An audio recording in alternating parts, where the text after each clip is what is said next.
ठीक है, तो ये हम आज का जो है बजट पे कुल चौथी क्लास है, और ये जो बजट की चौथी क्लास होगी वो जेंडर बजटिंग के साथ हम लोग शुरू करेंगे और देखेंगे कि जेंडर बजटिंग है क्या आखिरकार। जेंडर बजटिंग आ रहे हैं ठीक है।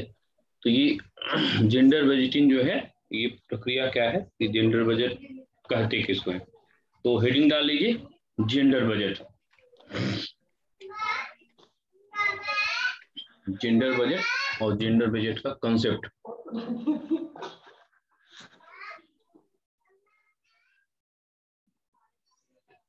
जेंडर बजट का कॉन्सेप्ट पहले देखिए कि यहाँ पर जो बजट है, बजट शब्द का अर्थ तो आप लोग समझ ही गए कि बजट किसको कहते हैं। अब यहाँ पर जेंडर का मतलब क्या है, और ये तो जेंडर में तो दोनों आएंगे, पुरुष भी आएंगे, स्त्री भी आएंगे, तो स्त्रियां भी आएंगी या महिलाएं भी आएंगी। यहाँ पर हम जेंडर बजटिंग का मतलब सीधा सीधा हम बात करने जा रहे हैं किसकी, मुख्य रूप से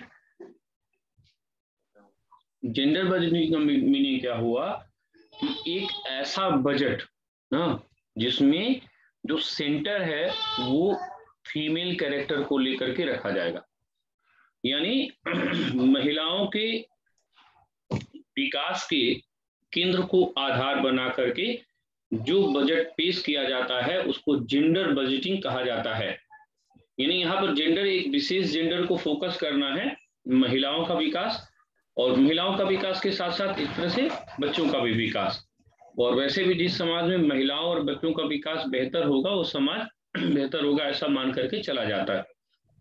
तो जेंडर बजटिंग क्या होगी, एक नया कॉन्सेप्ट होगा जिसमें हम जेंडर को आधार बना करके और उसको आधार बना करके उसको केंद्र में रख करके एक बजट को पेश करते हैं। तो इस प्रकार के बजट को जेंडर बजटिंग कहा जाता है। कुल मिला जुला के जो जेंडर बजटिंग है वो अगर संविधान के दृष्टि से देखा जाए तो जेंडर बजटिंग क्या है, एक तरह से आर्टिकल 14 ही है, या जो पहला हमारा फंडामेंटल राइट है समता का अधिकार ना, समता का, समानता नहीं, समता का अधिकार, राइट टू इक्वलिटी। तो जेंडर बजटिंग रियल में है क्या, जेंडर बजटिंग यही है कि जेंडर बजटिंग के माध्यम से क्या करना है हमको, ये गवर्नमेंट इसके माध्यम से क्या करती है, गवर्नमेंट इक्वलिटी को प्रमोट करती है। बस यहाँ पर प्रमोट करने का चैनल क्या है, जैसे आपका प्रमोशन अलग अलग तरीके से होता है ना, जैसे आप अपना प्रमोशन रेडियो से कर सकते हैं, आप अपना प्रमोशन टीवी से कर सकते हैं। तो सरकार भी जैसे महिलाओं को या जेंडर को, इस जेंडर को ज्यादा प्रमोट करती है, जैसे नौकरी में आरक्षण दे दिया तो वो प्रमोशन हो गया, किसी योजना में उनको सेंटर में ले दिया या आरक्षण दे दिया तो उनको ये हो गया ना। फॉर्म में जैसे यूपीएससी का फॉर्म भरना है, सिविल सेवा का फॉर्म भरना है तो महिलाओं के लिए पैसा नहीं लगेगा, तो वो उनको प्रमोट करने का तरीका हो गया। तो यहाँ से बजट के माध्यम से इनको जो प्रमोट किया जा रहा है इक्वलिटी, जेंडर बजटिंग क्या है, ये फिस्कल पॉलिसी के माध्यम से हम जो इनको प्रमोट कर रहे हैं, तो फिस्कल पॉलिसी के माध्यम से महिलाओं को प्रमोट करने का जो तरीका है उसी को जेंडर बजटिंग कहा जाता है।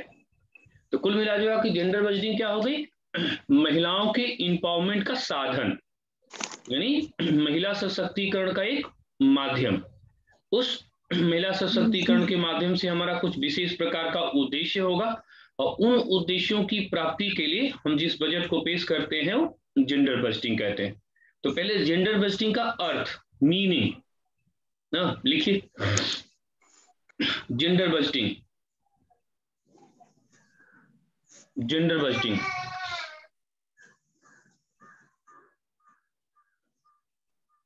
जेंडर बजट का अर्थ, जेंडर बजट का अर्थ एक ऐसे बजट की प्रक्रिया से है, एक ऐसे बजट की प्रक्रिया से है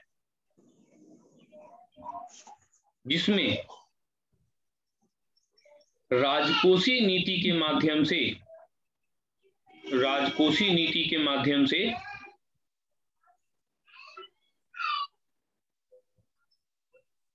राजकोषीय नीति के माध्यम से, राजकोषीय नीति के माध्यम से, राजकोषीय नीति के माध्यम से महिला सशक्तिकरण, महिला सशक्तिकरण अथवा महिलाओं एवं बच्चों के विकास को, महिलाओं एवं बच्चों के विकास को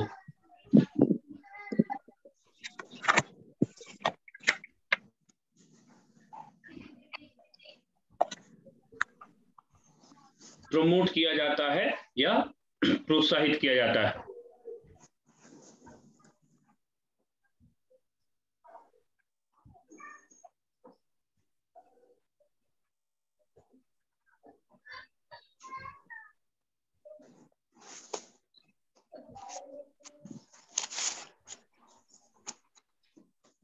विश्व में इस प्रक्रिया की शुरुआत ऑस्ट्रेलिया के द्वारा हुई।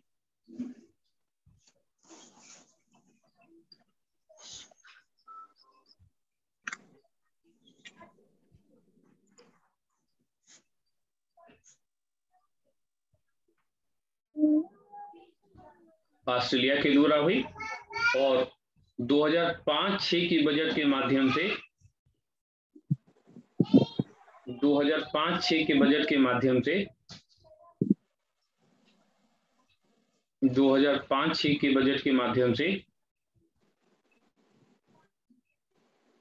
जेंडर बजट को, जेंडर बजट को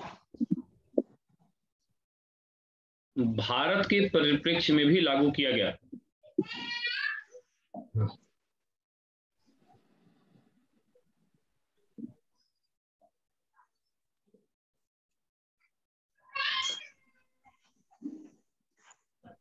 अब यहां पर एक चीज को थोड़ा ध्यान देना है। जैसे बच्चे छोटे छोटे सवाल पूछते हैं और जैसे मान लीजिए उन्होंने पूछा कि बताइए कि कौन सी कली है जिसमें फूल नहीं लगता है, तो आंसर क्या हो जाएगा? अरे छिपकली। ये क्यों? अनारकली।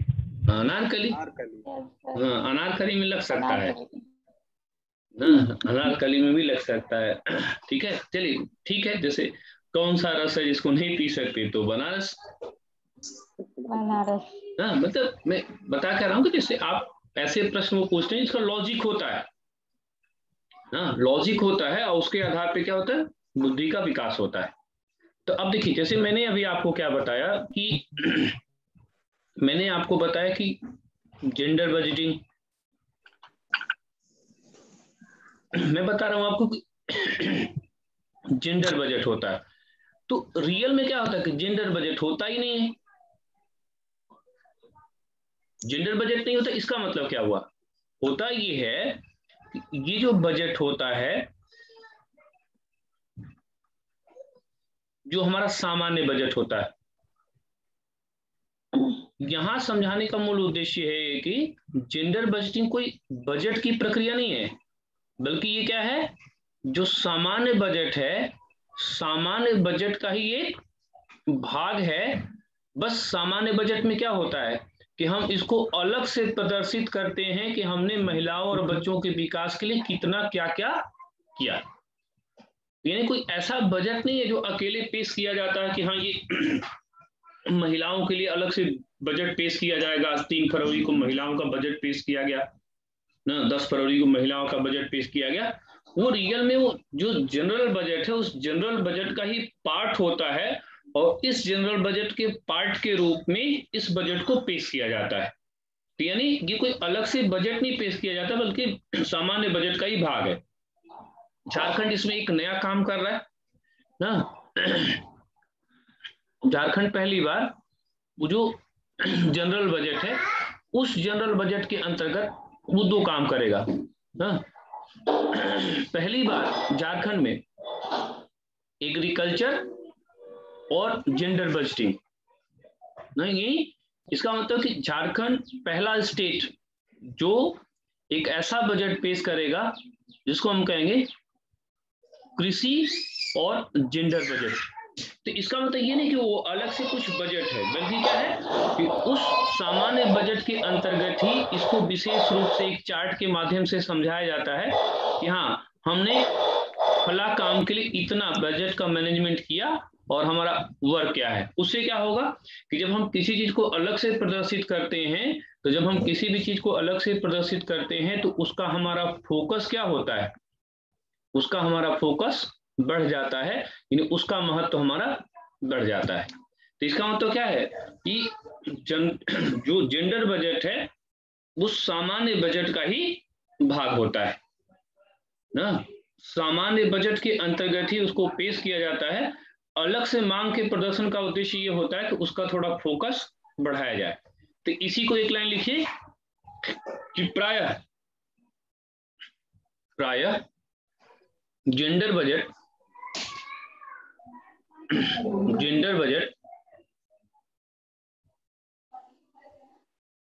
सामान्य बजट का ही भाग होता है।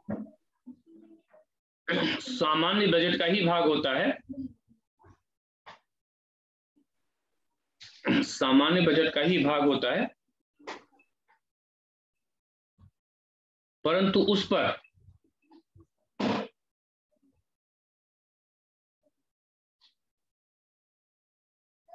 पर या उसकी प्राथमिकता को बढ़ाने के लिए, प्राथमिकता को बढ़ाने के लिए, प्राथमिकता बढ़ाने के लिए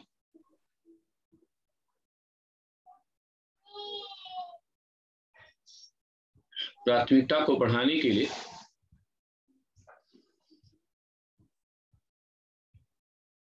उसकी मांग को अलग से प्रदर्शित किया जाता है।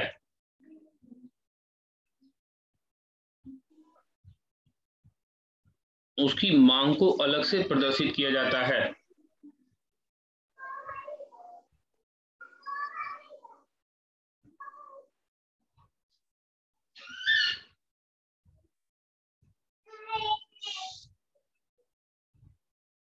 जेंडर बजट की विशेषताएं।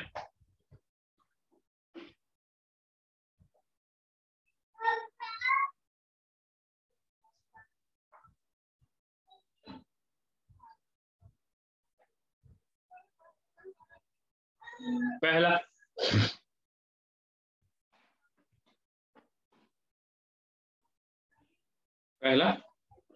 महिलाओं एवं बच्चों के लिए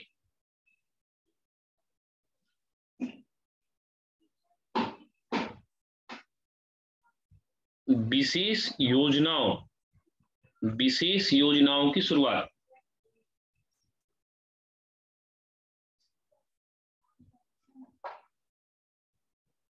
योजनाओं की शुरुआत।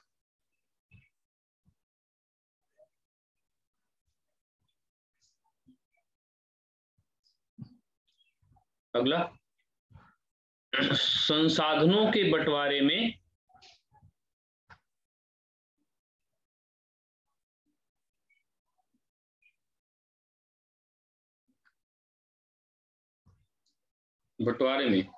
जेंडर का विशेष ध्यान रखना।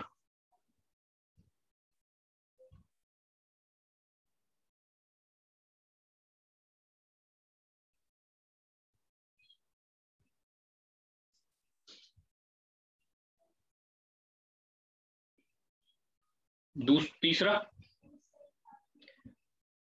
महिला बजट पर किए जाने वाले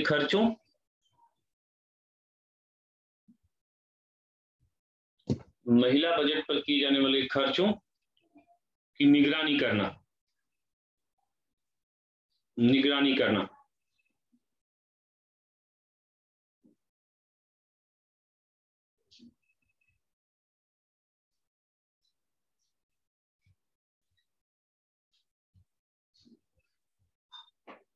और चौथा,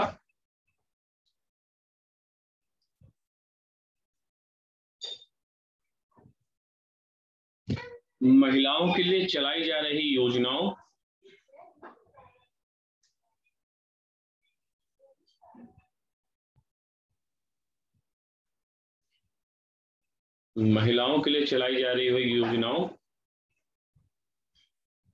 और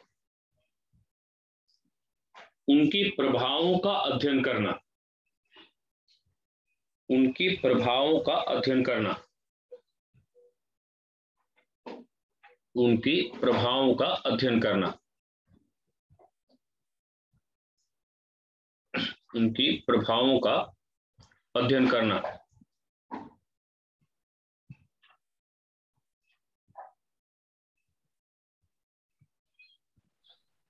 यहाँ संसाधनों का बंटवारा है, इसका क्या मतलब है? संसाधनों का बंटवारा मतलब 100 रुपया अगर आप व्यय कर रहे हैं तो आप बताइए कि महिलाओं और बच्चों पर कितना खर्च कर रहे हैं।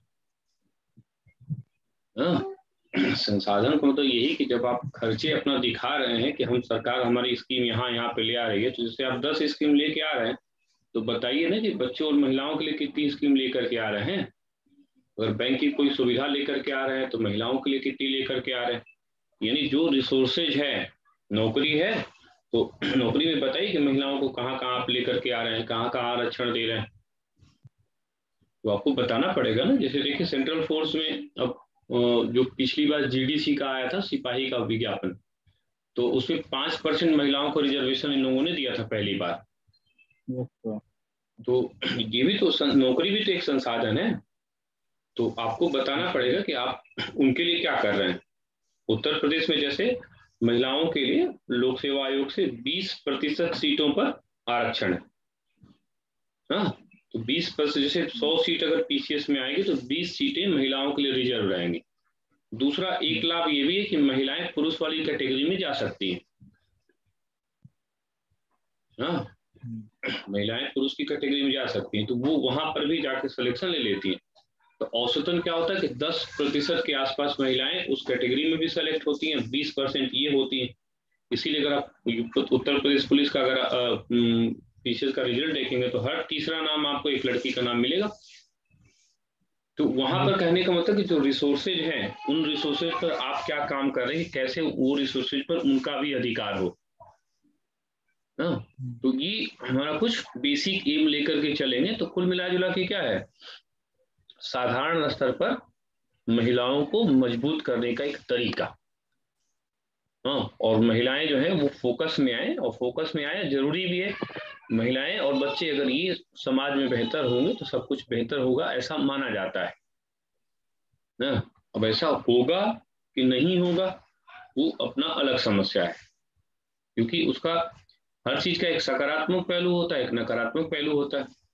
सकारात्मक पहलू क्या होगा कि महिलाएं उससे मजबूत होंगी, और नकारात्मक पहलू एक ये है कि उसी चक्कर में कुछ कुछ महिलाएं इतना मजबूत होती जा रही हैं कि हर चीज में पुरुषों की बराबरी करती हैं। जैसे आज से 10 साल पहले महिलाओं में नशाखोरी की प्रवृत्ति कम थी, अब नशाखोरी की प्रवृत्ति में वो भी कम नहीं है। बियर अगर एक बार में आप खत्म कर सकते हैं तो वो भी खत्म कर सकती है। हाँ, लेकिन तुलना जो होनी चाहिए वो सकारात्मक स्तर पर होना चाहिए, नकारात्मक स्तर पर तुलना नहीं होनी चाहिए। नकारात्मक चीजों को सोच करके कोई कानून नहीं बनता है। तो कुल मिला जुला के जेंडर बजटिंग एक प्रकार का क्या है, महिलाओं को सशक्त करने का एक माध्यम है। रियल में वो अलग से कोई बजट नहीं है, बल्कि वो आम बजट का, रेगुलर बजट का ही पार्ट होता है। उसमें बस उसके एलोटेशन को अलग से प्रदर्शित किया जाता है। इसी प्रणाली को जेंडर बजटिंग कहते हैं। अब ठीक इसी तरह के कॉन्सेप्ट पे एक आ जाइए ग्रीन बजटिंग, यानी ग्रीन बजट। हिंदी में इंग्लिश लिखिए आप लोग, ग्रीन बजट।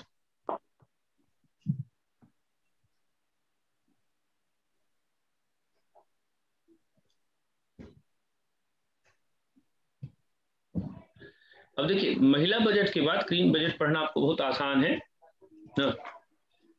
ये जो ग्रीन बजट है, तो अभी हम लोगों ने क्या पढ़ा कि जो हमारा रेगुलर बजट होता है, इस रेगुलर बजट के एक भाग के रूप में हम लोगों ने जेंडर बजट देखा, ताकि इन पर हमारा फोकस बढ़ जाए। बस ठीक वही सारा कॉन्सेप्ट है कि ये भी एक प्रकार का क्या है, ग्रीन बजटिंग की ही प्रणाली है। और इसमें क्या करते हैं कि हम अब रेगुलर बजट में ये शो करना शुरू कर देंगे कि हम पर्यावरण के संरक्षण के लिए या पर्यावरण के लिए कितना एलोटेशन देने जा रहे हैं, ये कितना कर रहे हैं, एलोटेशन कितना कर रहे हैं, हम योजनाएं कितनी लेकर के आ रहे हैं, भविष्य में सुधार हो तो हम कौन कौन से काम करने जा रहे हैं, किस तरह से लोगों को जागरूक करने जा रहे हैं। तो ग्रीन बजटिंग क्या है, उसमें एक तरह से जैसे विकास हो, लेकिन एक शब्द आप लोग बार बार सुनते हैं, सस्टेनेबल विकास, यानी पर्यावरण के साथ संतुलन के साथ तो विकास होगा तो ज्यादा अच्छा होगा। अगर पर्यावरण के साथ संतुलन हम नहीं करेंगे तो ढेर सारा हमारा क्या होगा, डिसबैलेंस होगा, असंतुलन होगा।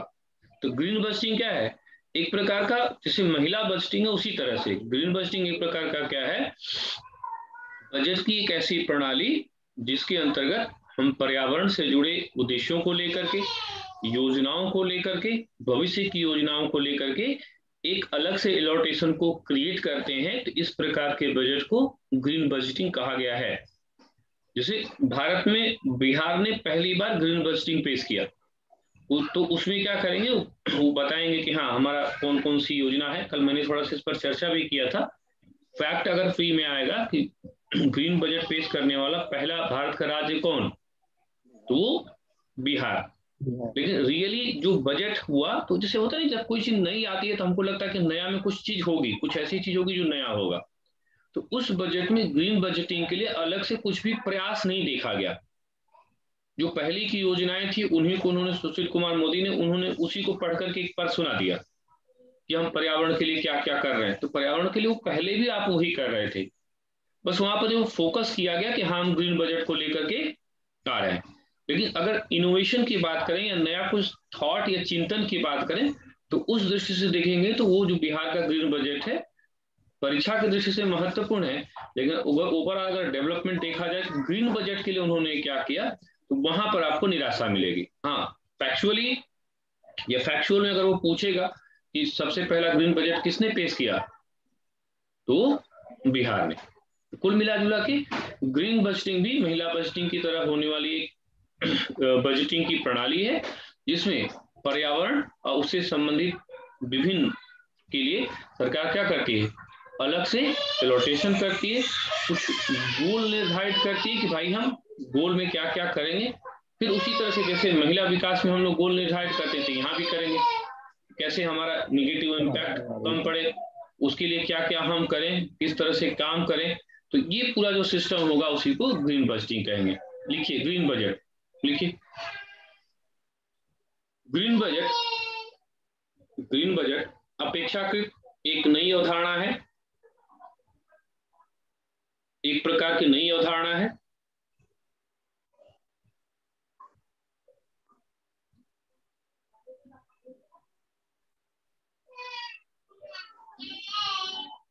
जिसमें हम अपनी राजकोषीय नीति राजकोषीय नीति राजकोषीय नीति राजकोषीय नीति के माध्यम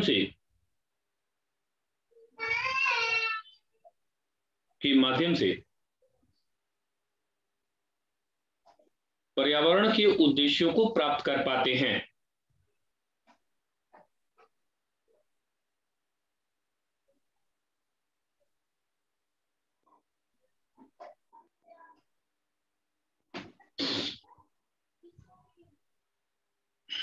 इस बजट प्रणाली के माध्यम से हम अंतर्राष्ट्रीय स्तर पर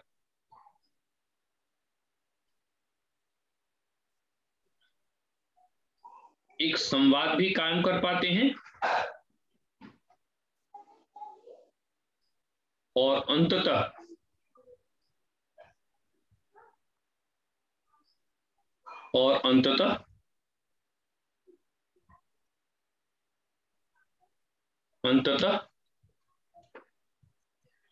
एक शब्द आप लोग सुनते हैं ना, उसको बोलते हैं धरणीय विकास।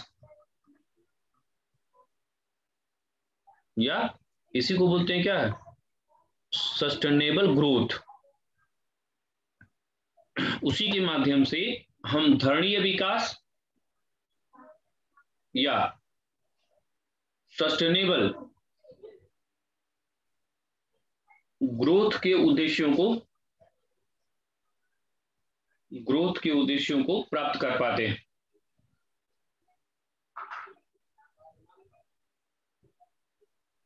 के उद्देश्यों को प्राप्त कर पाते हैं।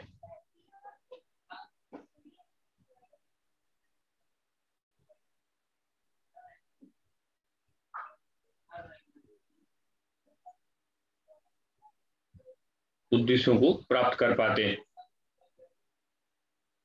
बिहार भारत का पहला ऐसा राज्य है, बिहार भारत का पहला ऐसा राज्य है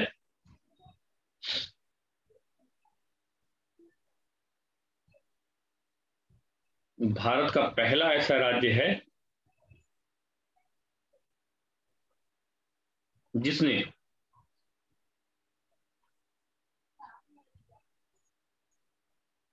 पहला ग्रीन बजट पेश किया।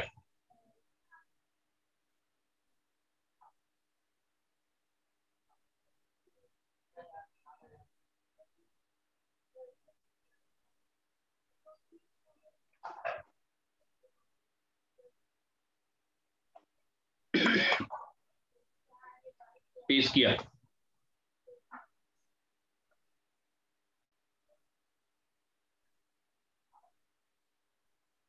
और अभी थोड़ी देर पहले बताया था, याद है ना, कि अगर पूछेगा कि भारत का पहला राज्य बताइए जिसने कृषि और महिला आधारित बजट पेश किया ना, पहला राज्य जिसने एग्रीकल्चर और जेंडर बजटिंग पर आधारित पहला बजट पेश किया, कौन सा राज्य हो जाएगा? झारखंड। झारखंड। हाँ, तो ये सब करेंट से क्वेश्चन उसको जोड़ करके आता रहता है, उसको ध्यान रखिएगा कि एग्रीकल्चर और महिला बजटिंग या एग्रीकल्चर और जेंडर बजटिंग, इस अवधारणा को आधार बना करके पहला बजट पेश करने वाला राज्य कौन? वो है झारखंड।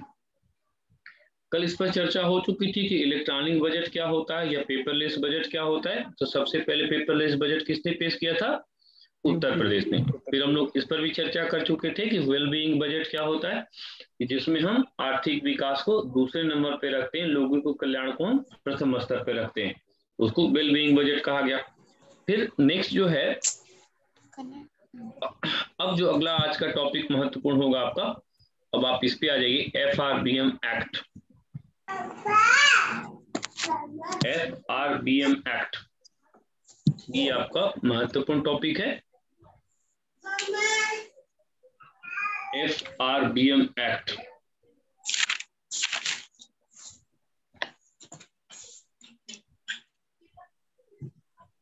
FRBM एक्ट, इसका पूरा नाम भी पूछ लेता है, तो पहले इसको लिख लीजिए तब फिर बात करते हैं।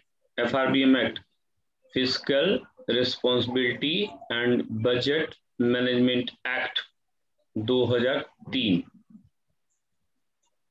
2003, 2004।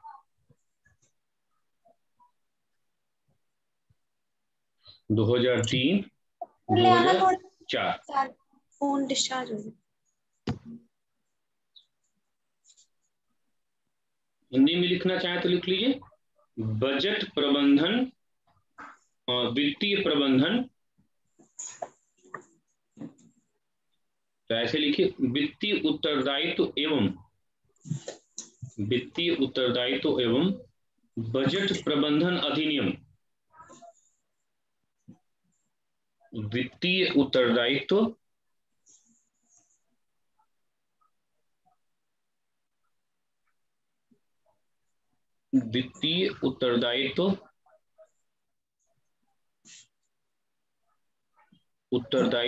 एवं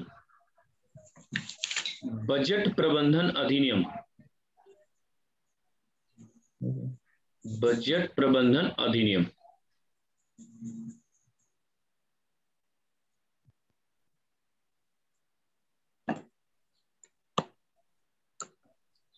ठीक है, पहले इसको मैं आपको समझा रहा हूं, क्वेश्चन आता रहता है।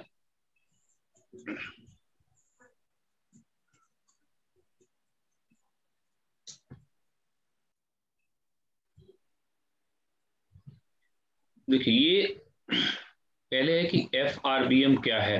FRBM ये क्या है ना। F से physical responsibility, budget, management, bill, 2003। तो ये क्या है और क्यों आया। तो पहला चीज इसमें ये है कि ये कहां से आया है, यानी इंस्पायर्ड कहां से है। तो ये मुख्य रूप से जो बिल है वो न्यूजीलैंड से प्रभावित है। जैसे पूछेगा कि आपका FRM बिल कहां से आया है, तो न्यूजीलैंड से आया। ये एक्चुअली है क्या, वास्तव में ये जो बिल है वो है क्या। और ये भी कह सकते हैं कि ये आया क्यों है। तो इसके आने के दो उद्देश्य महत्वपूर्ण हैं कि हम जो अपना घाटा है इस घाटा को हम सीमित कर पाए। कौन कौन सा घाटा को, एक तो राजस्व घाटा और एक है हमारा राजकोषीय घाटा। तो इन दोनों घाटों को लिमिटेड करना या सीमित करना इसका उद्देश्य है। तो ये आप ऐसे भी कर सकते हैं, इसका एम क्या हो गया, राजस्व घाटा और राजकोषीय घाटा को कम करना। इन दोनों घाटा को कम करने के लिए ना 5 वर्ष का एक रोड मैप बनाया गया। रोड मैप माने एक प्रकार का वर्किंग सीट बनाई गई कि 5 साल में एक टारगेट लेके चलेंगे कि इस घाटा को मिनिमम करने का प्रयास हम करेंगे। ठीक है। अब ये जो 5 वर्ष हुआ, तो 5 वर्ष अगर देखा जाए तो ये 2008, 2009 ये चलते रहा ना। इसमें कई तरह की फिर समस्याएं भी आई। वर्तमान में क्या हुआ कि 2016-17 में एक कमेटी बैठी। वो जो कमेटी है वो है NK सिंह कमेटी। और NK सिंह कमेटी द्वारा इस मैनेजमेंट बिल में यानी FRBM में कैसे वर्क करेगा, इसके लिए कुछ क्या दिए गए हैं, सुझाव दिए गए कि कैसे ये वर्क करेगा। यानी कुल मिला जुला के FRBM एक्ट आया कहां से है, न्यूजीलैंड से। उद्देश्य क्या है, राजस्व घाटा या राजकोषीय घाटा को लिमिट करना, यानी घाटा को सीमित करना एक मुख्य उद्देश्य है। ये लागू हुआ 2003 से। पहले 5 वर्ष का फ्रेमवर्क आया और 5 वर्ष का फ्रेमवर्क में ये 2008-9 फिर इसी तरह से इस पे वर्क होता रहा। लेकिन बहुत बार सरकार ने इसका बहुत इस पर फोकस भी नहीं किया। 2017-18 में फिर NK सिंह समिति बनी जिसने अपनी रिपोर्ट दी और उस रिपोर्ट को फिर लागू किया गया, जिसको हम FRBM एक्ट का जो 2003 है इसका सुधार हुआ और उसके उन्होंने कुछ टारगेट किए। पहला तो यही टारगेट उन्होंने चेंज कर दिया कि अब ये जो 5 वर्ष है इसको बढ़ा के कितना हो जाएगा। उन्होंने कहा कि 6 वर्ष का रोड मैप होगा हमारा, और 6 वर्ष का जो हमारा रोड मैप होगा 2022 और 23, यहां तक हमारा रोड मैप जाएगा। ठीक है। तो पहले आप इस ग्राफ को उतार लीजिए ना, और ग्राफ हम बनाते जाते हैं फिर से ताकि दिक्कत ना हो। चलिए बनाइए तो एक ग्राफ। सर NK कमेटी क्या होता है? एक मिनट।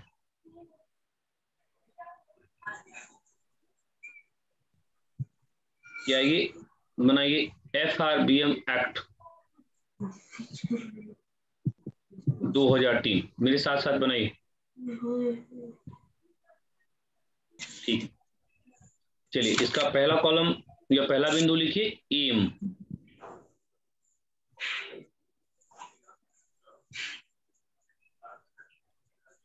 दो एम इसका है।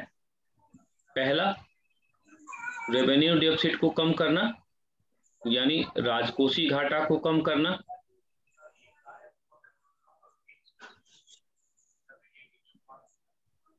राजकोषीय घाटा को कम करना, इसका एक उद्देश्य ये हो गया। दूसरा एम क्या हो गया,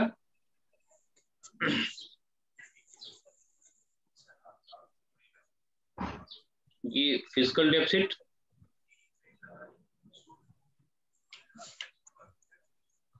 फिजिकल डेफिसिट को कम करना, दूसरा क्या होगा रेवेन्यू यानी कि राजस्व घाटा को कम करना।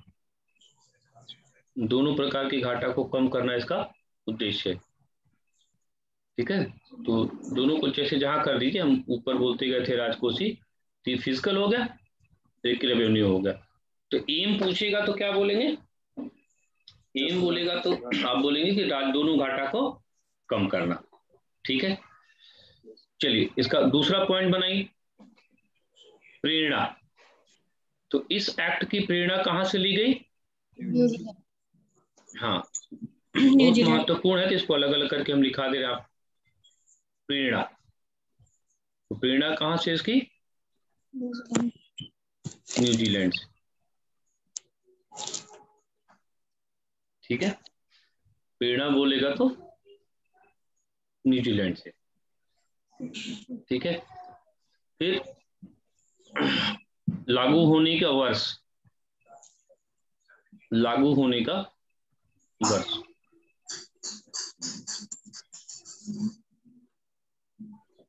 लागू होने वाला वर्ष 2003 और 2004। इसमें क्या हुआ, एक रोड मैप बनाया गया। रोड मैप जो बनाया गया वो 5 ईयर का बनाया गया, और इस रूप में जो पहला रोड मैप होगा 2008 2009, 2008 2009, रोड मैप के नीचे से वर्ष 5 साल।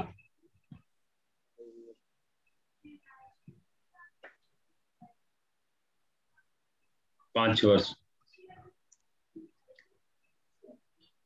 इसके बाद देखिए ये 2008 2009 है। हाँ, अब वहां से लेकर के इसका कार्य संचालन शुरू किया हुआ, बीच में कई कई इसमें समस्याएं आई,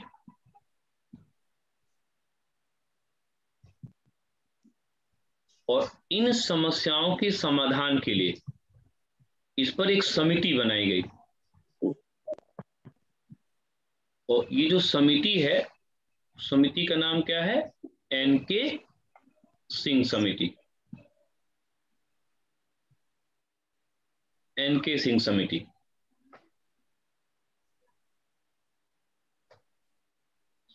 अब ये जो एनके सिंह समिति है, उसने अपने सुझाव दिए।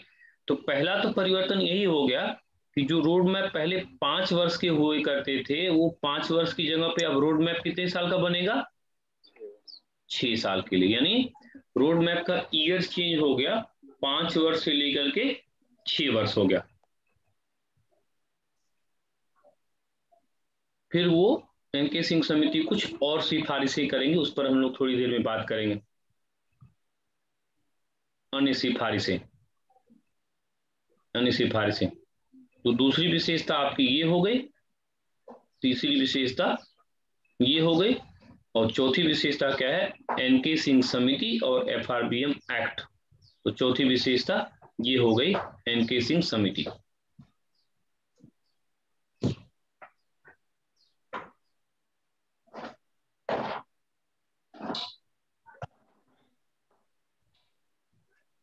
जो 6 साल का है ये, तो 6 साल को उन्होंने 2016 का गठित है। ये रोड मैप लेकर के आए थे 2022 2023 तक का रोड मैप ये बात कर रहे हैं, 2022 2023।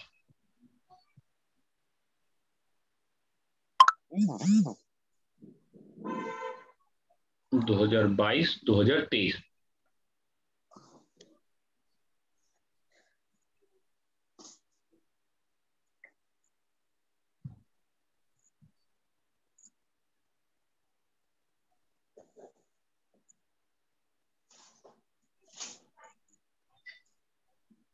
राजकुमारी शायद आप कुछ पूछ रहे थे ना? कोई बच्ची कुछ पूछ रही थी। यस सर, ये इनकी समिति क्या है? तो 4 का तुम आगे आजकल चल रही हो, मैं वही तो ग्राफ बना रहा हूँ, फिर अभी फिर डिटेल करूंगा। और यहाँ इसके से समझ पहले। में नहीं आ गया कि एनके सिंह समिति क्या है? यस सर, अभी समझ में यहाँ आया, इसके हाँ पहले फिर, ही पूछ लिए थे हाँ मैंने। हाँ ठीक है कोई दिक्कत नहीं है। फिर अभी मैं क्या कर रहा हूँ, ग्राफ बना दिया तब दिमाग में फिगर हो गया। अब फिर यस एक एक सर। लेकर के फिर से हम आपको कर रहे हैं, क्योंकि ये बहुत महत्वपूर्ण आता है ना, तो इसीलिए थोड़ा ग्राफ कर लीजिए। अब आपके दिमाग में एक फ्रेम बन गया, अब इसको एक एक करके हम फिर से आपको समझा रहे हैं, ठीक है? ठीक ठीक है ये सर। अब पढ़ाई की शुरुआत हुई, यहाँ से अब हम लोग पढ़ना इसको शुरू करते हैं।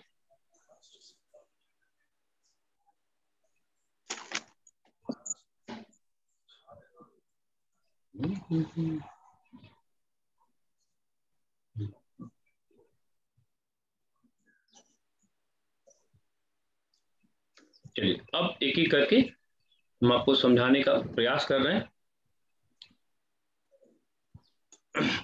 छोटे बच्चे तो बस जितना समझ लिए उतना ही पर्याप्त है कि एफआरबीएम एक्ट क्या है, कब आया ना, और एनके सिंह समिति क्या है, बस यही क्वेश्चंस।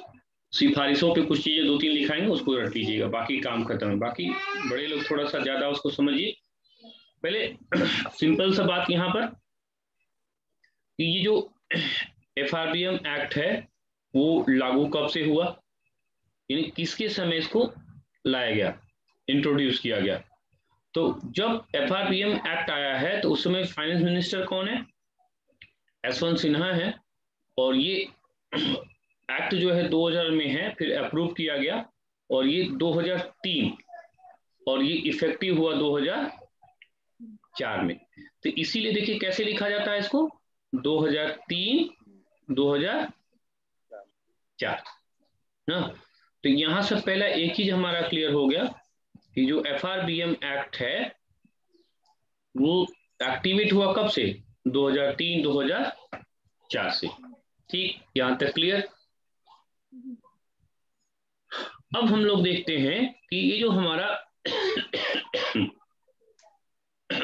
जो एफआरबीएम एक्ट है इसके ऑब्जेक्टिव क्या है, यानी इसका उद्देश्य क्या है। ये हमारा उद्देश्य क्या है? पहला उद्देश्य क्या है एफआरबीएम एक्ट का, कि मुख्य उद्देश्य ये है कि जो हमारा फिस्कल मैनेजमेंट है या फिस्कल मैनेजमेंट सिस्टम है, यानी जो हमारा वित्तीय उत्तरदायित्व प्रबंधन का जो सिस्टम है, उस सिस्टम में ट्रांसपेरेंसी कैसे आए। यानी हमारा पहला उद्देश्य ये हुआ कि इस फिस्कल मैनेजमेंट में हम पारदर्शिता को कैसे इंक्लूड करें। यहाँ पारदर्शिता का मतलब क्या हुआ कि हर चीजें स्पष्ट हो और किसी भी तरह की ऐसी स्थिति ना हो कि लूप होल्स वहां पे क्रिएट हो। फिर ये कहा गया कि ये तो उद्देश्य पहला हो गया, इसको शॉर्ट टर्म उद्देश्य भी कह सकते हैं। कि लॉन्ग टर्म में हम क्या चाहते हैं कि हम लॉन्ग टर्म में हम फिस्कल स्टेबिलिटी चाहते हैं, यानी जो वित्तीय स्थायित्व चाहते हैं। तो उस वित्तीय स्थायित्व को बनाए रखने के लिए, और आरबीआई जो हमारा मुख्य रूप से क्या करती है, इन्फ्लेशन को कंट्रोल करती है। तो इन फिस्कल स्टेबिलिटी के लिए, ठीक है, और आरबीआई द्वारा जो इन्फ्लेशन का कंट्रोल करना है उसको भी देखने के लिए इस पर हमको ध्यान देना पड़ेगा। यानी पहला जो हमारा उद्देश्य हो गया, बेसिक उद्देश्य हो गया कि हम कैसे फिस्कल मैनेजमेंट को ट्रांसपेरेंट बनाएंगे। दूसरा, कैसे हम फिस्कल स्टेबिलिटी को प्राप्त करेंगे ना, कैसे आरबीआई जो है इन्फ्लेशन को कैसे कंट्रोल करने में मदद करेगी। और ये जो है इसका अंतिम उद्देश्य एक तरह से क्या हो गया कि कुल मिला जुला के ये जो खास करके फिजिकल रिस्पॉन्सिबिलिटी समझ दो भी चीजें हैं, उसको किस तरह से प्रॉपर तरीके से लागू किया जाए, ये इसका उद्देश्य है। मुख्य उद्देश्य यहाँ पे ट्रांसपेरेंसी है और वित्तीय उत्तरदायित्व को या स्थायित्व को प्राप्त करना है। इसको थोड़ा लिखिए, उद्देश्य, एफआरबीएम एक्ट का उद्देश्य नंबर 1,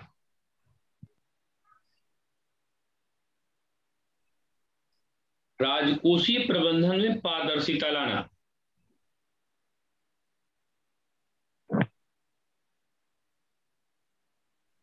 राजकोषीय प्रबंधन में पारदर्शिता लाना, प्रबंधन में पारदर्शिता लाना।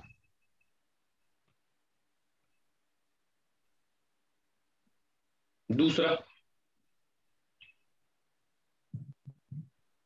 वित्तीय स्थायित्व, वित्तीय स्थायित्व प्राप्त करना,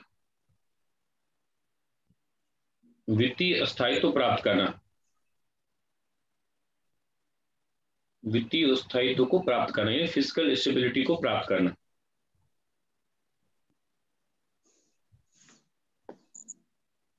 और तीसरा,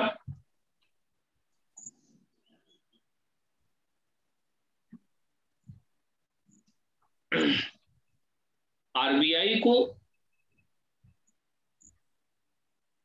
मुद्रास्फीति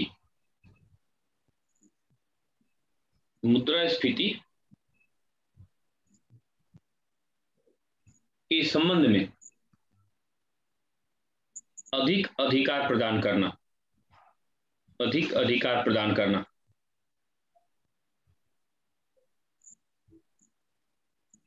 अधिक अधिकार प्रदान करना।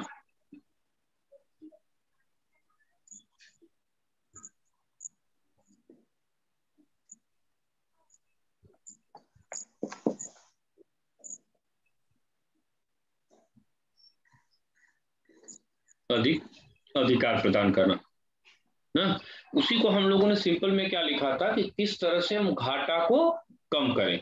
देखिए ये मुख्य रूप से इस रूप में आया कि जैसे घाटा ठीक है, घाटे की अर्थव्यवस्था भी ठीक है, लेकिन घाटा भी क्या होना चाहिए, घाटा का भी सहनीय स्तर होना चाहिए। नहीं जैसे किसी फिल्म में किसी ने डायलॉग बोला था कि उतना मारो जितना सह सको, हाँ किसी ने कहा था ना, क्या पीयूष, पीयूष मूवी नहीं देखता मैं। तुम्हारी याद आ रही है, डायलॉग की याद आ रही है तुम्हारे। तो मेरे कहने का मतलब कि घाटा जरूरी है, लेकिन घाटा हर अर्थव्यवस्था की अपनी सहने की क्षमता है ना, यानी ऋण उतना लीजिए जितना चुका सके। तो जो डेफिसिट ज्यादा बढ़ने लगा तो हुआ कि नहीं, अब आपको कुछ करना पड़ेगा और एक प्रतिबद्धता के साथ करना पड़ेगा, डेडिकेट होकर करना पड़ेगा। तो उसी डेडिकेशन के लिए जो एक्ट आया वो एफआरबीएम एक तरह से क्या है, सरकार का जनता से किया गया वादा कि अब ये ज्यादा गड़बड़ हो गया है, इस घाटा का औसत आकार ज्यादा हो गया है जो लॉन्ग टर्म में अर्थव्यवस्था को नेगेटिव रूप से प्रभावित करेगी। तो अब हम उसके लिए एक तरह से कमर कस के खड़े हैं। तो वो जो प्रतिबद्धता है, वही प्रतिबद्धता एक तरह से क्या है, वो एफआरबीएम एक्ट है। सिंपल में वही राजकोषीय घाटा और राजस्व घाटा को कम करने का तरीका। चलिए अगला देखिए। मुद्रास्फीति जो है वो मुद्रा की तरलता से है क्या संबंध? अभी आप उसको मत समझिए, बस मुद्रास्फीति अगर नहीं समझ में आती उसमें क्वेश्चन मार्क लगा लीजिए, जब मुद्रास्फीति पढ़ाएंगे तब आपको समझ में आएगा। अभी वहां पे क्वेश्चन लगा लीजिए, क्वेश्चन मार्क, बाद में जब पढ़ाएंगे तो वहां आप एक बार बोलिएगा, इसको हम कोरिलेट कर देंगे, ठीक है। अब लिखिए एफआरबीएम एक्ट की विशेषताएं।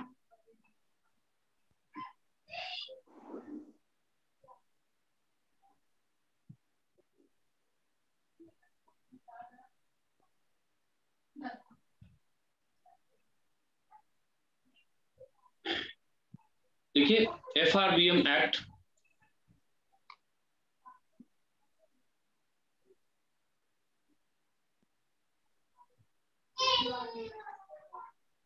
सरकार को यह निर्देशित करता है कि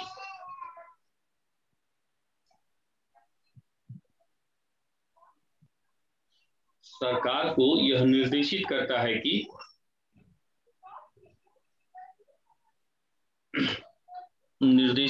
है कि वह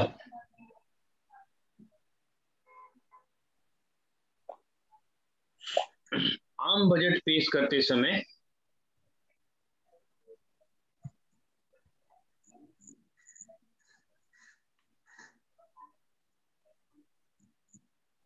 निम्नलिखित 3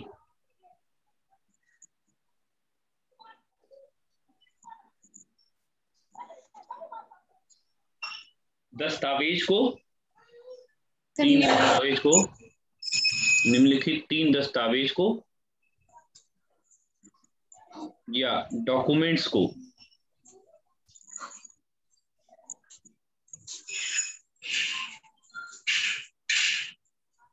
बजट के साथ पेश करे, बजट के साथ पेश करे, बजट के साथ पेश करे, बजट के साथ पेश करे।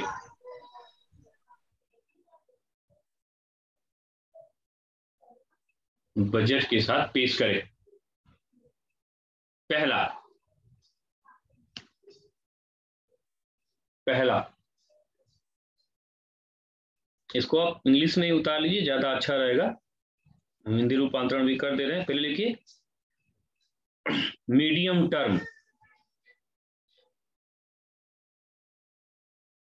Fiscal policy statement.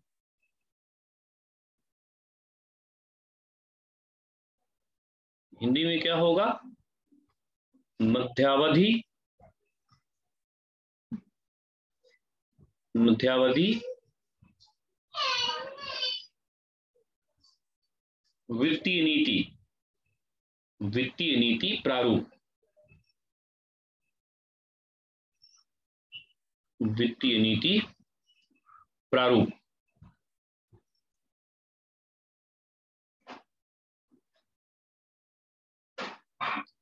दूसरा है macro economic framework statement.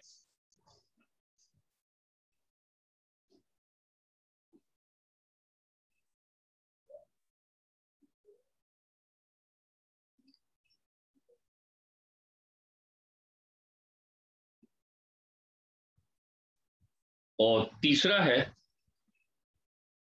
Fiscal policy strategy statement, fiscal policy strategy statement.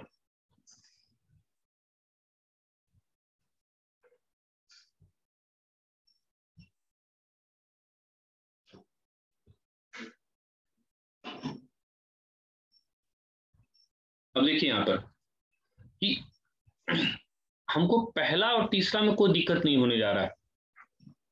क्यों नहीं दिक्कत होने जा रहा है? देखिए यहां पर क्या बोल रहा है, ये फिस्कल पॉलिसी स्टेटमेंट और ये मिड टर्म या मीडियम टर्म, यानी मध्यावधि क्या होता है ना, बीच में उसका हमारा जो मध्याकालिक या मध्यावधि जो समीक्षा होगी वो आपको प्रकाशित करना है। यहां पर कह रहा है कि ये फिस्कल पॉलिसी जो है उसका जो स्ट्रेटेजी है, उस स्ट्रेटेजी को आप यहाँ पर डिस्कशन करेंगे, बजट के साथ इसको आपको लाना ही पड़ेगा। ठीक है, तीसरा वाला इंपॉर्टेंट है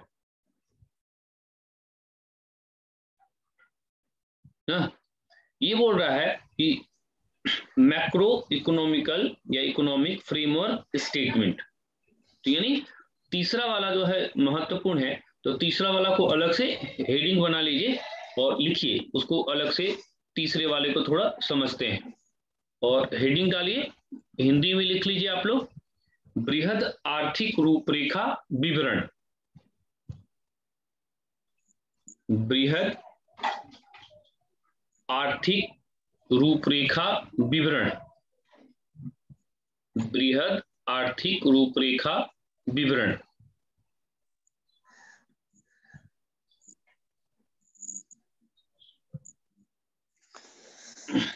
रूपरेखा विवरण।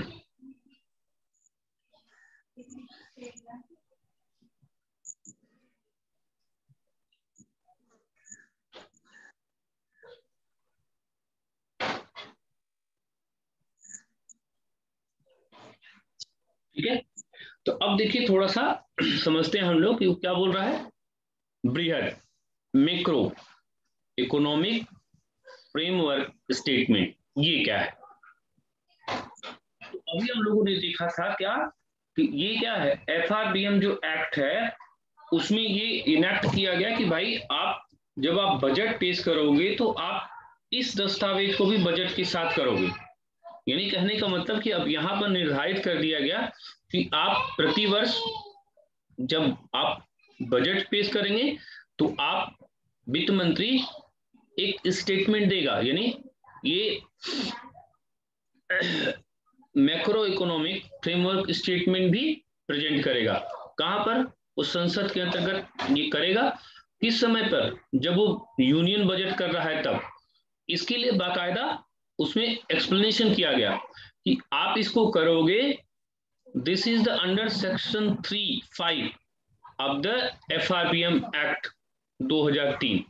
यानी ये जो पेश करेंगे आप, वो FRPM एक्ट के अंडर सेक्शन 3(5) के अंतर्गत आप पेश करेंगे। यानी ये जो बृहद आर्थिक रूपरेखा पेश किया जाता है वो FRPM एक्ट के अंतर्गत किया जाता है, उसके सेक्शन 3(5) के अंतर्गत किया जाता है।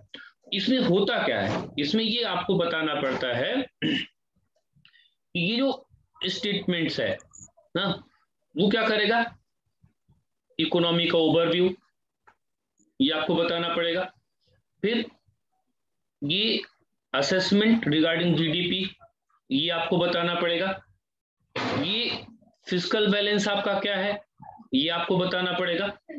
और जो एक्सटर्नल सेक्टर है उसका बैलेंस का ये सारा चीज बताना पड़ेगा। तो ये कुल मिला जुला के क्या है कि इसके माध्यम से जो FRPM एक्ट है उसको ज्यादा मजबूत बनाया गया। यानी FRPM एक्ट के साथ अब ये आपका जब यूनियन बजट आएगा तो उसमें एक अलग से उनको देना ही है, जिसको हम बोलेंगे बृहद आर्थिक रूपरेखा विवरण, और उसमें उसको एक्ट के रूप में बना दिया गया। उसमें होता क्या है, पहला चीज स्टेटमेंट में पहला चीज क्या होगा, इकोनॉमी का ओवरव्यू होगा ना। दूसरा चीज क्या होगा, GDP का असेसमेंट होगा। तीसरा क्या होगा कि हमारा जो फिस्कल बैलेंस है सेंट्रल गवर्नमेंट का, उस पर बात होगी। फिर जो होगा वो एक्सटर्नल सेक्टर का जो बैलेंस ऑफ द इकोनॉमी है वो जो उस पर जो है वो चर्चा होगी। यानी इन सब चीजों का दस्तावेज आपको अलग से पेश करना पड़ेगा, और इन सब चीजों का जो अलग से दस्तावेज पेश करना पड़ता है उसी को बोलते हैं क्या, ये मैक्रो इकोनॉमिक फ्रेमवर्क स्टेटमेंट है ना। तो ये अलग से उसके पार्ट के रूप में देखा जाएगा। ये हो क्या गया, अब थोड़ा सा इसको लिख लीजिए, हेडिंग बना लिए आप लोग, नहीं तो हेडिंग बना लीजिए, बृहद आर्थिक रूपरेखा विवरण लिखिए। यह विशेष प्रकार का विवरण है, विशेष प्रकार का विवरण है जो कि प्रतिवर्ष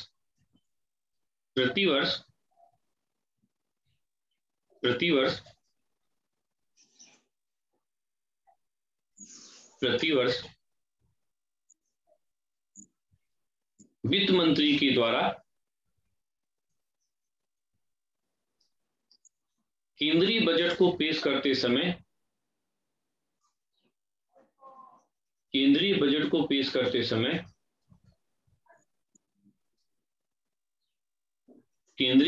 पेश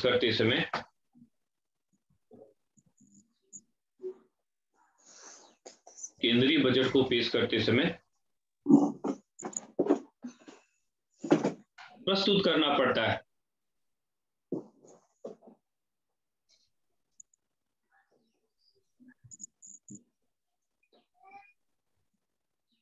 यह प्रस्तुतिकरण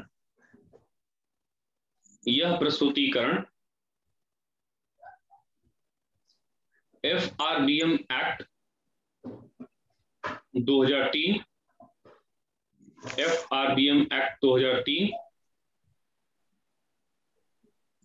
की सेक्शन 3 ब्रैकेट में 5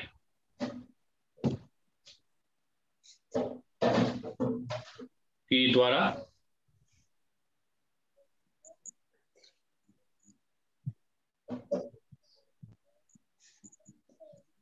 या के माध्यम से पेश किया जाता है।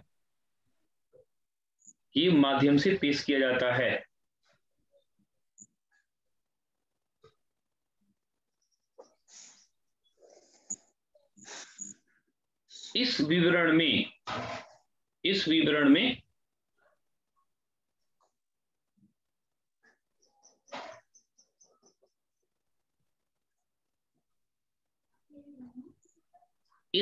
में पहला, इसको हिंदी में लिखना हो हिंदी में, इंग्लिश में भी आप लिख सकते हैं। पहला, ओवरव्यू ऑफ द इकोनॉमी या अर्थव्यवस्था का सर्वेक्षण,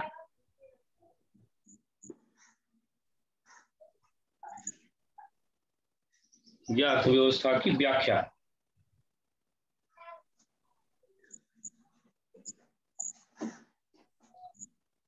दूसरा, इसके बाद क्या होगा? Overview of the economy. कुछ नहीं होगा, बस चाहे हिंदी में लिखिए चाहे इंग्लिश में, आर्थिक सर्वेक्षण। दूसरा, पहले हिंदी वाले लिखिए,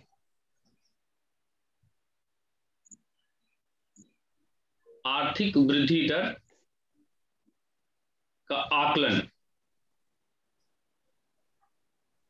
आकलन,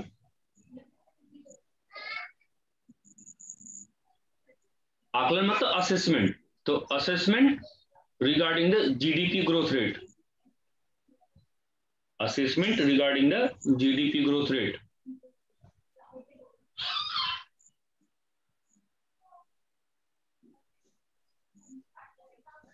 और तीसरा आइए, हिंदी वाले बच्चे पहले लिखिए,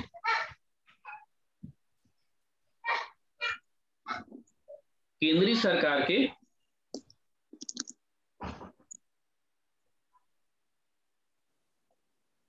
वित्तीय संतुलन को देखना।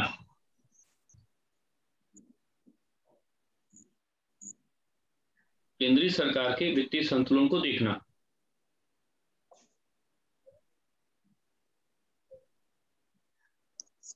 Fiscal balance of the central government.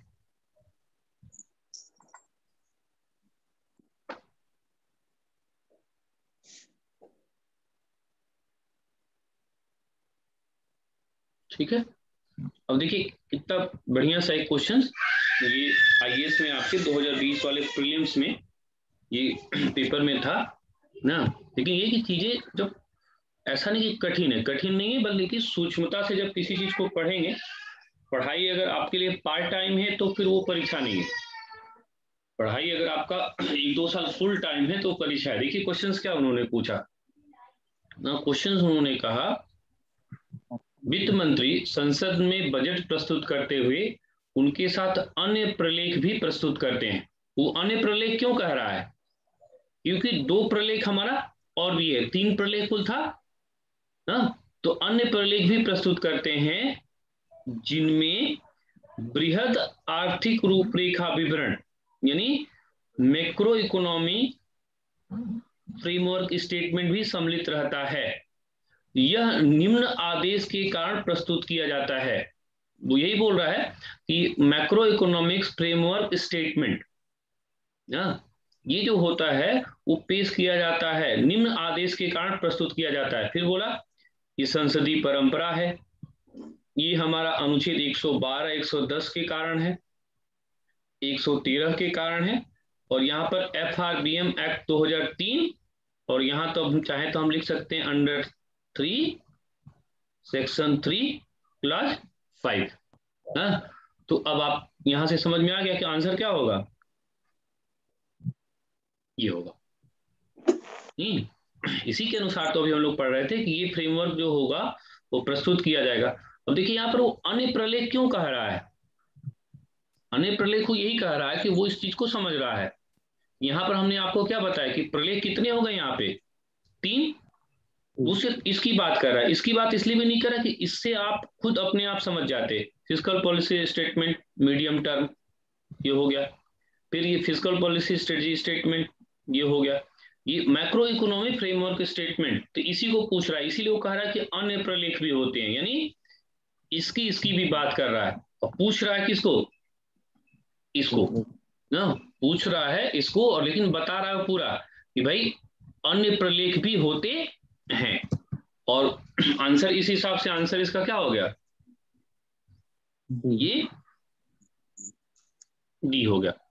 बस अब इसमें पढ़ाई में क्या अंतर क्या होता है कि जैसे औसतन FRBM एक्ट क्या है ना, कब आया, बहुत हुआ तो बेसिक ऑब्जेक्टिव क्या है, वो काम खत्म।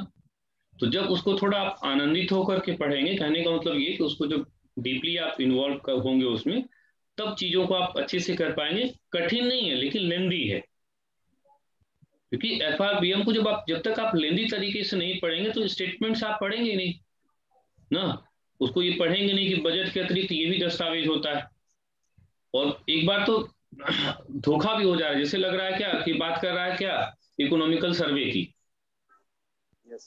आर्थिक सर्वेक्षण की बात कर रहा है, और आर्थिक सर्वेक्षण फिर लग जाता अनुच्छेद 112 हो जाता, लग रहा है कि वो उसी की बात कर रहा है, आर्थिक रूपरेखा विवरण। और वहां पर हम लोग क्या पढ़े थे, आर्थिक सर्वेक्षण। तो दोनों में लगभग लगभग भ्रम की स्थिति उत्पन्न होने वाली स्थिति है। लेकिन यहां से अब क्योंकि पढ़ के तुरंत पढ़ा रहे हैं तो क्वेश्चन आपके लिए फिर आसान लगेगा ना। क्वेश्चन में थोड़ा सा अंडरस्टैंडिंग और बढ़ जाती है। हाँ तो निश्चित रूप से ना बढ़ेगी तभी तो जाके, क्योंकि अंततः तो आपको पढ़ाई तो ठीक है, बिना पढ़ाई के तो आपका डीलिंग नहीं होगी क्वेश्चंस के साथ, लेकिन अंततः तो आपको क्वेश्चंस को सॉल्व करने के आधार पे सिलेक्शन होना है ना। तो अब वो तो वही आना, तो क्वेश्चंस जब सॉल्व करेंगे तो फिर आप बहुत बेहतर होते हैं, उसी से आप एक तरह से मजबूत भी होते हैं। नहीं, जैसे खाना खाने से आदमी नहीं मजबूत होता, मजबूत होता है किससे, एक्सरसाइज करने से, क्योंकि एक्सरसाइज करेगा तो और खाना खाएगा, लेकिन खाना पचाना भी तो है। तो कभी कभी ऐसा भी होता है आपको कि आप खूब पढ़ते हैं, हाँ नॉलेज आपका है, लेकिन क्वेश्चन करते समय गलती हो जाती है। ठीक है, चलिए शुरुआत कर दीजिए, धोखे से इसको उतार भी लीजिए। मैं रुक जाता हूँ, हाँ शुरुआत कर दीजिए, ठीक है, कोई क्वेश्चन बड़ा छोटा नहीं होता ना, आदमी बड़ा छोटा होता है, इसको जल्दी से थोड़ा स्पीड बढ़ा के उतार लीजिए।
सबसे आंसर लिख ले रहे हैं ऑप्शन का। ठीक, चलिए रीडिंग डालिए। FRBM एक्ट था NK Singh committee, FRBM act तथा NK Singh committee.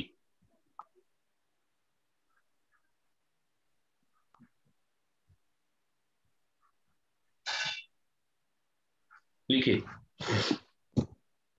FRBM act की समीक्षा के लिए, FRBM एक्ट की समीक्षा के लिए, FRBM एक्ट की समीक्षा के लिए, की समीक्षा के लिए,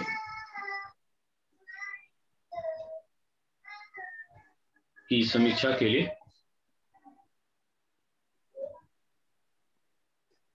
की समीक्षा के लिए एनके सिंह समिति का गठन किया गया।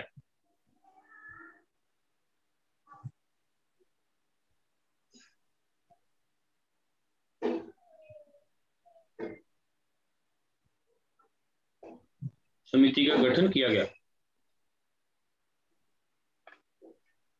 उसके द्वारा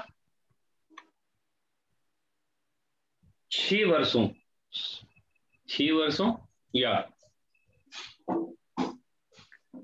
6 वर्षों या 6 वर्षों या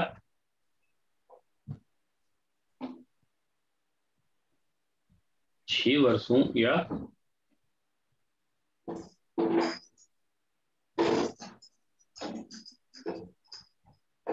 6 6 वर्षों या 2022-23 के लिए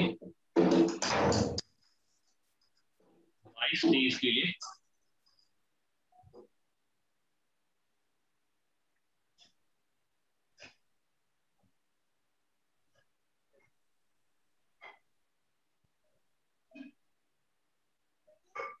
लक्ष्य निर्धारित किए गए हैं।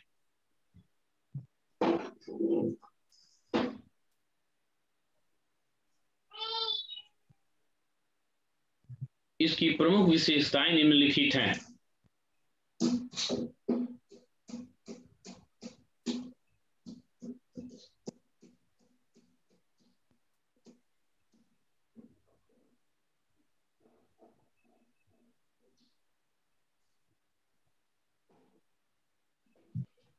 पहला, घाटा का आकार।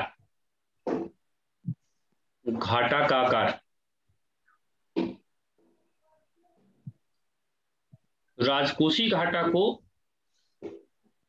2022-23 तक, यहाँ घाटा का आकार हेडिंग तो लिखिए, घाटा का आकार 2022-23 तक या राजकोषीय घाटा का आकार 2022-23 तक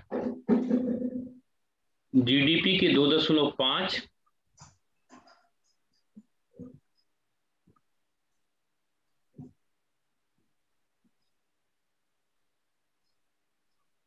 तथा राजस्व घाटा को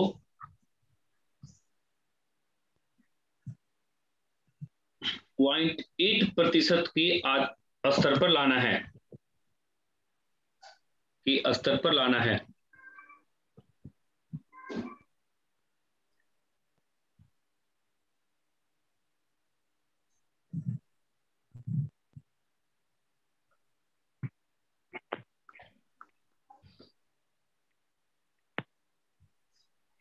दूसरी विशेषता, राजकोषीय परिषद की स्थापना।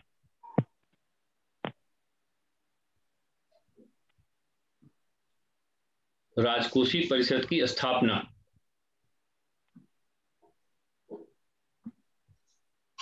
कार्यों में गतिशीलता लाने के लिए,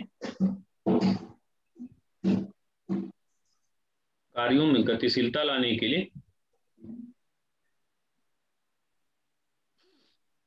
एक राजस्व परिषद का गठन किया जाना है, या राजस्व परिषद का गठन किया जाए।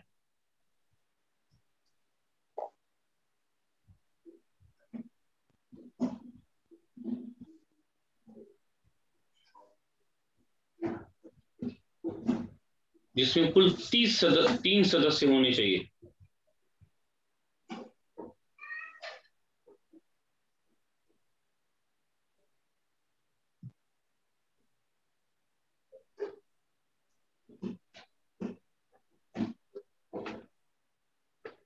देखिए यहां पर उसने कहा कि एक फिजिकल काउंसिल बनाओ। ये फिजिकल काउंसिल कैसी हो? लगभग ऑटोनॉमस हो, यानी काम करने की इसकी स्वायत्तता हो। ये जो फिजिकल काउंसिल हो इसमें कुल 3 मेंबर हो, एक चेयरपर्सन हो, 2 चेयरपर्सन ऑन हो, कुल 3 लोग इसमें हो। उसने ये भी कहा कि इनका जो अपॉइंटमेंट हो तो वो सेंटर के द्वारा ही अपॉइंटमेंट हो ना, लेकिन अपॉइंट किए जाने के समय ये सेंटर के एम्प्लॉय नहीं होने चाहिए ना। उस समय एट ए टाइम उनका सेंटर का एम्प्लॉय नहीं होना चाहिए। तो यानी एक राजस्व परिषद बने, इसका मतलब क्या है कि इसने प्रपोज किया कि to create autonomous fiscal council, और मेंबर उसके कितने होंगे? चेयरपर्सन और 2 मेंबर, यानी 3 मेंबर्स होंगे और सेंटर के द्वारा ही अपॉइंटमेंट किए जाएंगे, लेकिन अपॉइंटमेंट के समय वो गवर्नमेंट एम्प्लॉय नहीं होने चाहिए। यानी एक वित्तीय परिषद होना चाहिए जो कि राजस्व, जो कि एक स्वायत्त संस्था के रूप में काम करे। ठीक है। तीसरा, गवर्नमेंट एम्प्लॉय नहीं होना चाहिए, प्राइवेट एम्प्लॉय होना। ये आधा बात तो सुनते ही नहीं हो तुम लोग। मैंने क्या बोला? एट ए टाइम, मैंने उस समय। कहने का तो क्या है कि जो रिटायर लोग हैं उनको नियुक्त करेंगे वो। ठीक है, गवर्नमेंट एम्प्लॉय तो होंगे ही।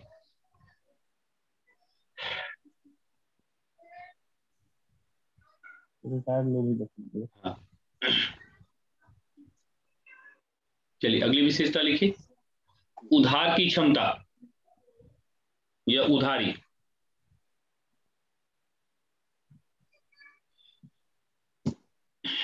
इस समिति के द्वारा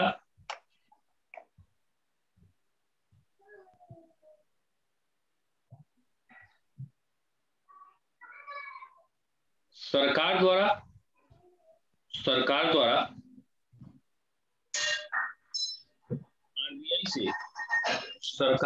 आरबीआई से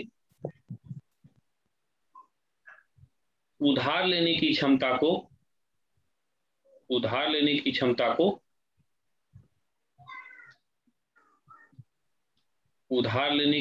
को सीमित किया गया है।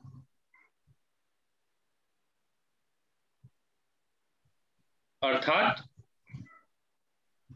अब आरबीआई से उधार लेने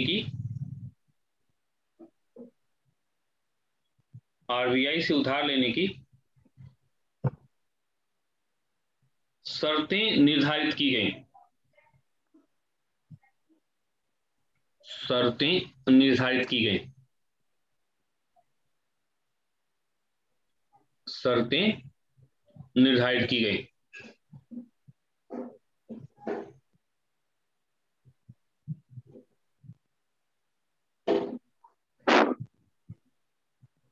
जैसे कहने का मतलब कुल मिला जुला के कि सरकार जैसे आरबीआई से लोन लेगी, तो जितना लोन लेगी, अगर आरबीआई लोन जितना देना है देगी वो तो ठीक है, लेकिन अगर नया छाप दिया तो उसने इन्फ्लेशन भी फिर करना है, यानी कई चीजों को आरबीआई को फिर देखना भी है। तो वहां पर अब कंडीशंस बताए गए कि इन कंडीशंस में आप उधार लीजिए, यानी उधार की क्षमता को थोड़ा सीमित किया गया, क्योंकि एक तरफ आप उधार भी ज्यादा लेंगे आरबीआई से और दूसरी तरफ कहेंगे कि मार्केट का इन्फ्लेशन भी कंट्रोल करना है।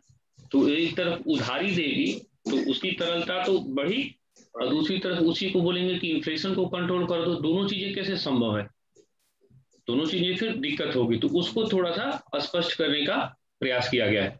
वनडे वगैरह में रिकमेंडेशंस बहुत मुश्किल है कि आती है ना, बहुत हुआ तो फिस्कल डेफिसिट कितना ले आना है ना, तो उसको ध्यान रख लीजिए, रेवेन्यू कितना ले आना है वो करके रखिए। और जो बच्चे पीसीएस वाले हैं, आईएएस पीसीएस देना, तो वो तो पूरा रिकमेंडेशंस कर लीजिए। खाली समय में फिर हम 7 बजे के आसपास तक इसको अपलोड कर देते हैं, तो खाली समय एक बार पूरा फिर से रिकमेंडेशन पढ़ लीजिएगा ना, एक एक रिकमेंडेशन को अच्छे से, और कुछ नोट करना होगा कॉपी में नोट कर लीजिएगा, क्योंकि आपकी परीक्षा में थोड़ा बृहद करके आएगा और आप प्रमाण ऊपर के क्वेश्चंस में आप देख चुके हैं। तो ये जो डेविएशंस होंगे उनको भी थोड़ा देख लीजिएगा, तो ये पूरा आप एक बार अच्छे से उसको चेक कर लीजिएगा, ठीक है। एनके तो ये समिति का गठन कब हुआ? 2016 में। तो ये थोड़ा सा चाहेंगे तो उसको कर लीजिए। बाकी वनडे वालों पर जो ऊपर ग्राफ आप बनाए थे उतना ही से आपका ऊपर परिपूर्ण हो जाएगा। बाकी सिविल के बच्चे थोड़ा इसको डिटेल में पढ़ें, इसको और भी खोल करके पढ़ सकते हैं इंटरनेट से। तो ये क्वेश्चंस प्री में भी आता है, इससे मेंस में भी क्वेश्चन आता रहता है, और ये आजकल फिस्कल जो आपका पॉलिसी है उसको कंट्रोल करने का बहुत बड़ा माध्यम है। तो ये जो है, इसलिए प्री और मेंस दोनों का बिंदु होगा, वहां से आप खोल करके और पढ़ सकते हैं, ठीक है। आज का कार्यक्रम इतना ही, क्योंकि एफआरबीएम सिविल वगैरह में बहुत महत्वपूर्ण है, तो यहाँ थोड़ा सा ज्यादा हम जा करके आपको पढ़ाए ना। जेंडर बजटिंग वगैरह सिंपल ही थी, कोई दिक्कत नहीं था। तो यहाँ से क्वेश्चंस ज्यादा आता है तो थोड़ा टाइम लेना पड़ा। बाकी वनडे वगैरह के बच्चे बस सिंपल आप कर लीजिए, उसमें आपका हो जाएगा, ठीक है। कल फिर हम लोग आगे इसको कंटिन्यू करेंगे। मैं 7 बजे के आसपास लगभग इसको अपलोड कर देता हूँ, तो जिसको देखना हो, मान लीजिए अगर हम नहीं भी भेज पाए आप लोग के ग्रुप में, तो आप अपना यूट्यूब पे जाइए, वहां से अपना देख लीजिए। 7 बजे के आसपास, 7 या 7 बहुत हुआ 7:15 तक मैं उसको अपलोड कर दूंगा।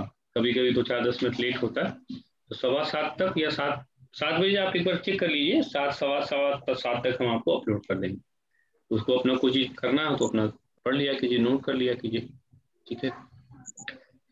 ठीक है, कल फिर हम लोग मुलाकात करते हैं। धन्यवाद। Okay sir. Thank you.